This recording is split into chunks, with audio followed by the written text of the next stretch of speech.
In this video, we will take a look at the assorted guides, notebooks, and rulebooks produced as part of the First LEGO League. When you first sign up to First LEGO League, you might be overwhelmed by the amount of paperwork that is delivered as part of your First LEGO League registration. But it's really simple. It boils down to 3 different booklets. The first is your team meeting guide. That's your teacher's guide to each of the sessions involved in your division, as well as hints, tips, tricks, and QR codes to take you to different resources that you may need throughout the season. You can see that you have a comprehensive lesson plan for each of the sessions you will deliver, and these work alongside the slide decks found on the First website to help you deliver those sessions effectively. The second is the engineering notebook.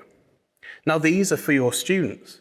If you are taking part in Discover or Explore, you will need 1 engineering notebook for each participating student. If you're taking part in Challenge, then you will have 2 engineering notebooks per team, and a team can consist of anywhere between 2 and 10 students. In the engineering notebook are a series of different areas for your students to record their journey through the First LEGO League. They look slightly different depending on which division you've signed up for, but ultimately they are a tool for your students to track their progress through the season. And finally, we have the Robot Game Rulebook. Now this is specific to the Challenge division, and it covers the guiding principles, the missions, the rules, and all of the other information you may need to know regarding the robot game. Bear in mind that there are updates to the rules included in this book, and those can also be found on the First website.